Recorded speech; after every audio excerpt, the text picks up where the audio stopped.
Bonjour à tous et bienvenue sur cette nouvelle vidéo consacrée à la Power BI desktop de chez Microsoft.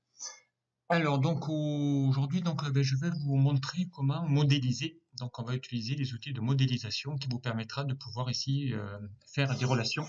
Donc on a vu dans les vidéos précédentes comment ici générer des rapports, comment ici aller charger et transformer les données. Et ici il nous manquait à avoir ici cette partie relation où il va arriver généralement où on va avoir plusieurs tables, puisque les informations vont être sur plusieurs sources, et il va falloir donc relier ces sources pour pouvoir ici bien créer un modèle, donc une modélisation, et on va voir ici comment on va faire. Donc pour ça, donc on va aller utiliser ici, on va chercher une base de données. Voilà où ici j'ai bien des commandes, des clients, voilà j'ai des fichiers Excel avec un fichier TXT. Voilà, on va trouver ici plusieurs fichiers, on va essayer de les importer dans la BI et on va voir ici comment on peut faire la relation. Donc on y va. Donc c'est parti, on va obtenir la donnée. Donc le premier, je sais que c'est du CSV. Donc on va aller lui chercher des fichiers. Donc on va se trouver ça dans mon OneDrive. On va chercher ça dans Power BI, voilà, ici, base. Ok. Donc là, il me voit mon fichier TXT, hein, je fais ouvrir. Ok, donc il va l'ouvrir. Voilà, donc ici il vous donne une petite, voilà, il va vous chercher ici tout ce qu'il a trouvé. Donc il a trouvé les séparateurs, donc il a trouvé qu'il y avait des points virgules qui séparaient mon fichier TXT. Donc il vous les a, on va faire modifier, d'accord? Voilà, donc ici on va lui dire que euh, voilà, donc on va lui dire ici bien nos in-têtes hein, directement. Donc ici on va les renommer parce qu'il n'y avait pas fait, donc on va renommer. On va mettre numéro. Voilà. Ici on va mettre voilà, aussi pareil, renommer. On va mettre ici produit. Ok. Ici on va la renommer, on va mettre ici catégorie.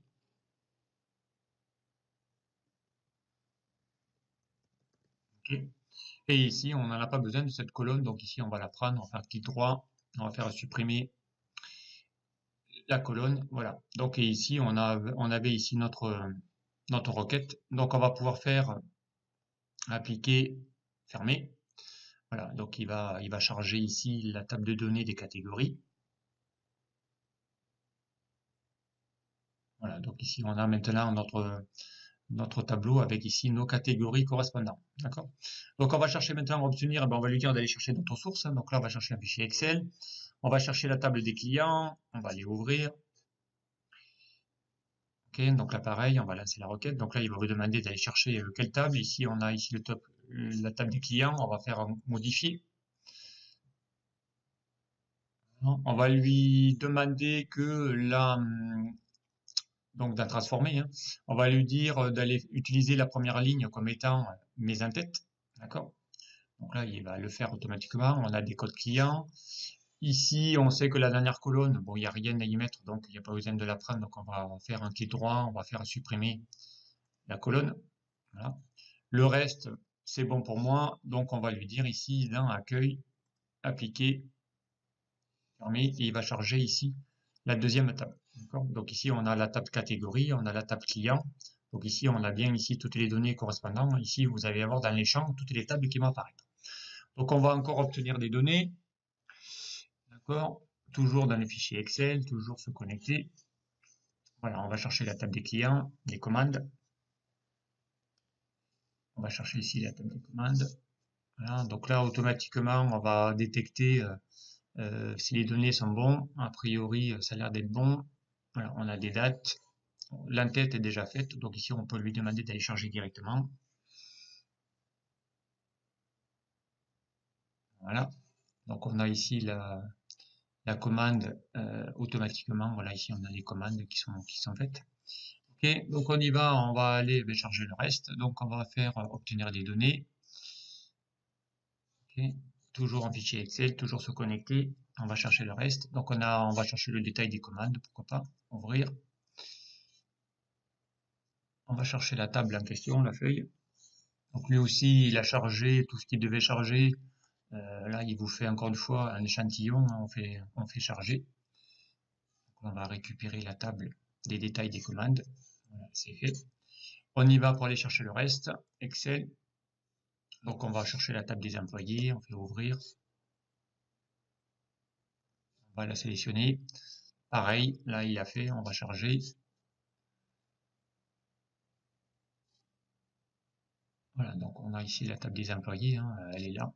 Voilà, peu importe. Allez, on y va, on va charger tout le reste. On va faire toujours pareil, faire un fichier Excel, se connecter. On va chercher la table des fournisseurs. Donc on va vraiment se créer une base de données, hein. On va chercher la table des fournisseurs. Pareil, il y a des numéros, il y a tout ce qui va bien. On va charger. Okay. On va charger les autres. Excel, se connecter. La table des messagers. On va chercher la table. Donc c'est une petite table des messagers, il y en a pas 40. Donc voilà, on va dire que c'est elle qu'on veut. On peut charger. Voilà. On y va pour continuer. On va chercher la dernière. Toujours Excel, toujours se connecter. On va chercher la table des produits. Allez, on va cliquer sur la table des produits. Voilà, on a bien ici toutes les données. Charger.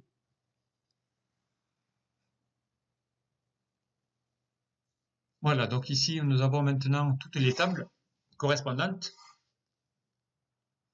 Donc ici on a vraiment ici notre table qui va être ici toutes nos tables, donc ils vont être liées les unes aux autres, hein. Un client va passer des commandes, une commande, il va y avoir des détails des commandes. Donc on va chercher des produits, les produits vont être fournis par des fournisseurs et ainsi de suite. Donc il va falloir qu'on fasse ici des associations, des relations. Okay, donc ici vous avez un bouton, alors soit vous cliquez ici dans relations. Voilà, ici on a ici nos tables, voilà. Ou alors ici, en partant directement d'ici, vous avez ici gérer les relations.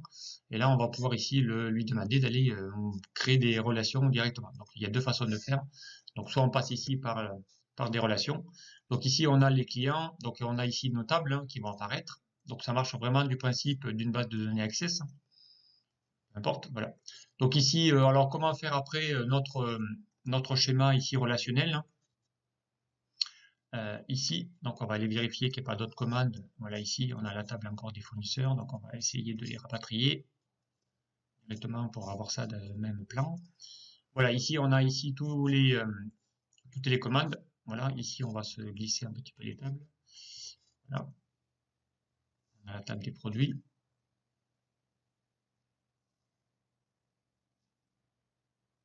On va essayer de tirer ici pour avoir ici tout ce qui est possible de faire avec ici, notre table. Ok, donc ici, les relations. Donc ici, on va retrouver nos relations, hein, de 1 à plusieurs, d'accord? Donc là, il a détecté automatiquement, grâce aux références de produits, il a créé le lien, hein, automatiquement. Et ici, je voudrais par exemple lier mon client vers ici mes commandes. Donc alors pour faire une liaison, c'est simple, il suffit ici de prendre la table du code client, la glisser ici en face, et là automatiquement, vous allez voir, il va créer ici une chaîne, hein, il va créer une relation de 1 à plusieurs. Pourquoi? Parce que un client peut passer plusieurs commandes. Par contre, une commande ne peut être passée que par un seul client. Donc voilà, ici, donc il a fait la relation automatiquement. Donc ensuite, pareil, il va y avoir de, un numéro de commande pour le détail des commandes. Donc lui, pareil, il va faire ici une relation. D'accord? Pareil de 1 à plusieurs, hein. Donc là, il va relier ici les deux, peu importe. Donc là, évidemment, une commande va pouvoir être passée par aussi, va pouvoir être livrée. Donc là, on va le faire aussi via les relations. Donc ici, on a vraiment des relations, hein, de 1 à plusieurs, hein. Si je double-clique, vous allez voir ici, il va y avoir la relation correspondante. Voilà, de 1 à plusieurs. On va pouvoir ici changer le sens. Voilà. On va retrouver ici tout ce qu'on a dans les bases de données Access, hein. La relation de 1 à 1, la relation de plusieurs à 1, de 1 à plusieurs, voilà, ou de plusieurs à plusieurs. Ici, vous avez tous les types de cardinalités. On appelle ça les cardinalités. D'accord? Automatiquement.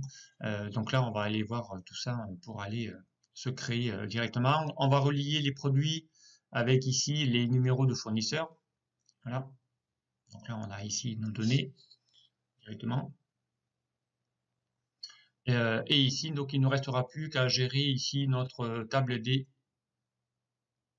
voilà, des employés, ou bien une commande va être passée par ici, par plusieurs employés. Donc ici, on va les voir, hein.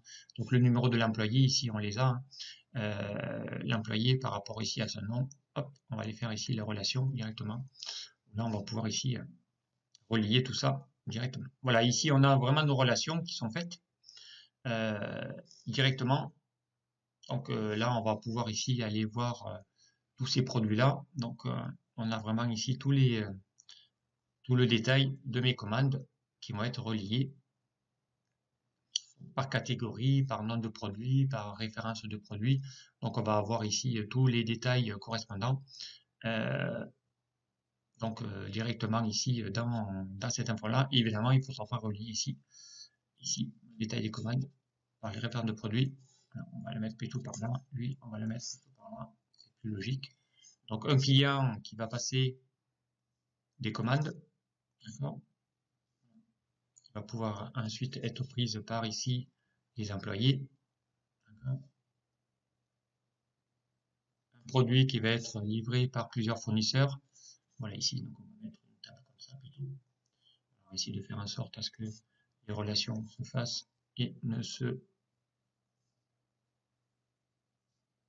croisent pas. Voilà, donc ici on a bien ici toutes nos relations qui existent. Donc on a ici notre schéma relationnel qui va être fait. Donc ici on va pouvoir maintenant bien lui demander d'aller pouvoir bien relier. Et ça c'est vraiment des choses que Excel aura du mal à faire. Mais avec Power Query, vous allez voir que maintenant on va pouvoir créer et analyser toutes mes sources.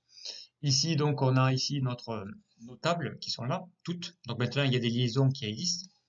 Et si on veut maintenant bien avoir ici, donc on a ici toutes nos tables avec pour chacun le détail des champs.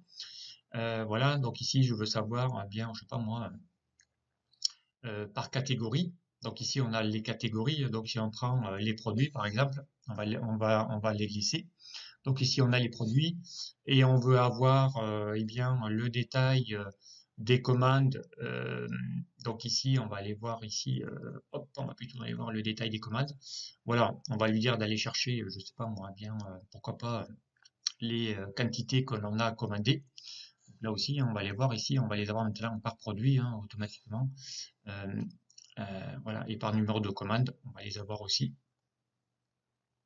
Donc là, on a vraiment ici pas mal d'infos qui vont pouvoir être reliées directement ici par rapport ici à mes données. Donc on va pouvoir ici par client, produit, commande. Voilà. Donc ici, je veux par exemple par code client. On va aller ici, fermer ici. Voilà, ici on a tous les clients que l'on a créés. Voilà. Et avoir ici, je sais pas moi, aller par commande. Donc on va aller voir ici le numéro de la commande pour correspondant ici. Donc ici on va avoir les numéros de commande de tous les clients qui ont passé. Ici donc on va pouvoir ici bien faire en sorte de pouvoir ici bien faire tout ce qu'on a besoin de faire. Si on veut faire ici des tableaux, on va pouvoir faire aussi des commandes, notamment pour des quantités. Donc ici on a vraiment toutes les relations qui sont faites directement ici grâce au schéma relationnel. Donc là on a ici toutes les relations, une commande vers un client, on a ici toutes nos tables qui sont actives. Alors on peut faire ici des détections automatiques, il est capable d'aller détecter automatiquement les relations en fonction des clés qui aura été attribuées. Donc voilà, ici ce schéma relationnel vraiment il est important parce que derrière vous allez pouvoir maintenant bien recouper les infos par quantité, par prix unitaire. Voilà, donc on a vraiment ici des choses assez intéressantes à utiliser, notamment pour les codes clients, les détails, et ainsi de suite. Donc ça va être quand même assez facile à utiliser. Donc on pourrait ici faire par code client et puis pourquoi pas faire ici la somme des prix unitaires, peu importe. Voilà, ici on a vraiment les prix unitaires par client. Donc évidemment il faudrait créer des champs.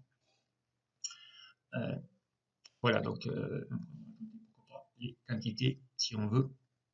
et ensuite créer une nouvelle mesure qui permet de faire les champs directement.